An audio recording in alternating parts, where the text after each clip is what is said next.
Okay, so welcome back everyone to the lockdown conversations. I just realised that it's been over a month since the last one, and that's reflected the easing of lockdown in England and the ability for myself and students to get back into outdoor classes, which has been wonderful. But it's been really nice to get back into a conversation with a colleague from the Wudang Martial community. So I've had the pleasure of training with up in Edinburgh and staying in contact with the last 2 years. Rachael Dunsmore-Chambers, really nice to meet you and see you again.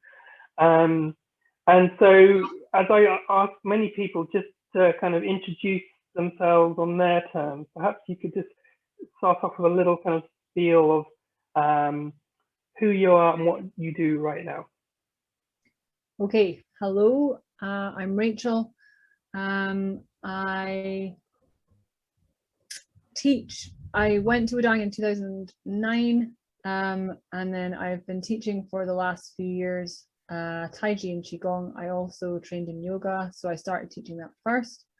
And yeah, I'm a mother of 2, about to be 3, and also work as a doula supporting women in childbirth. So that's my background. That's amazing. I didn't know about the last bit. Yes, that's my project the last few years is doing that. And actually the Taiji and Qigong comes in huge, and the Taoist practice comes in hugely helpful with all of that. Yeah. Wow, that's incredible. Okay, so 2009 is when you started training in Wudang practices. So could you give me a little bit of a narrative of what you were doing before? So you were teaching yoga before? Actually, before, really, I worked as an environmental consultant. I was like a 9-to-5er in an office. Wow.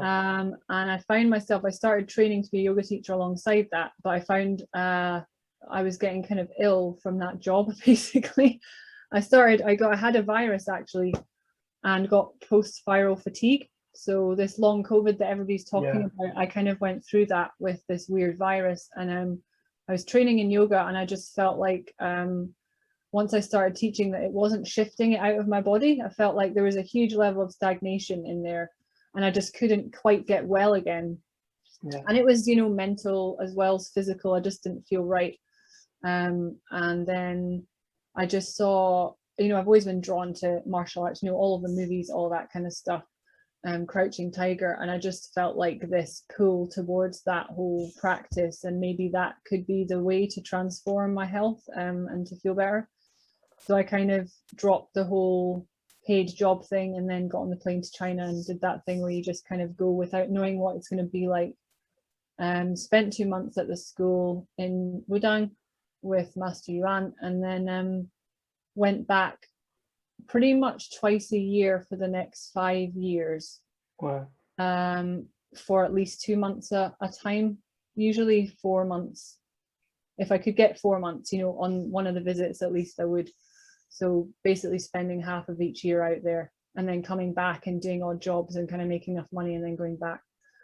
If I can come in there, because that's amazing. It's just loads of questions. So that's interesting that you went from a place of ill health or suboptimal health to throwing yourself into kind of traditional martial arts training, and that's quite a common story for people, I think, including Master Yuan. From what I understand.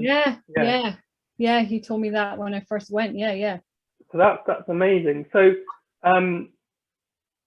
when you have that pull towards the martial tradition, what drew you to Wudang specifically, and Master Yuan school specifically? I have to credit YouTube for that, actually. Because I just saw, I think it was the Empty Minds film, which is ancient. I mean, that's like going way back. I think Sifu, the footage of Sifu is at Purple Cloud, and that's, it was really old, and I just saw, everyone practicing in the morning and the movements, and it's just the movement. There's something about the movements that was sacred and that called out, it was like, you need to do this, you need to do this. That's what the pull was. And it was weird because you have to justify it to people, like why you're going over there, and like that's all I had. It was just like, the movements are beautiful, that's it. I find that amazing, that the way that, say, 100 people could look at a YouTube video of a Wudang form, and a majority of people went, "Nah, whatever," and pass on, and then Yes. there's that group where it just captivates people and you're pulled in, and I recognize that process myself as the way you described it. It speaks to you somewhere, yeah. I feel over the years, because I've done a lot of shamanic work as well, and I've decided that it might be past life stuff, like that's why it speaks to some people and not others, or some other kind of, I don't know, universal connection that you have with it, because it's like the movements were familiar even though I'd never done them, you know. It was really odd. Yeah. Yeah. Okay, so then you get there, you spend 2 months there, and at that point you could have called it a day, or it could have been a, you know, something that is a one-off experience. But it sounds like that pull to the school that you already experienced then must have deepened for you and became quite a certainty for you then to devote your life to it. There was a third option, which was joining the program, you know, the 5-year program. Because that started the week that I got there. I got there about a week afterwards or something like that. And I kind of really thought about that for the time I was there. I was like, shall I just go home, close up shop, come back here, borrow a bunch of money, come back for 5 years? But I spoke to Sifu about it a lot, and he was like, I don't think that's a good idea because you're already too anxious. He was like, your problem is that you have too much energy going around, and if you learn to fight and you do all the stuff that the program does, you'll just end up kind of going mad. I think that was the words he used. I can't remember. It was like that.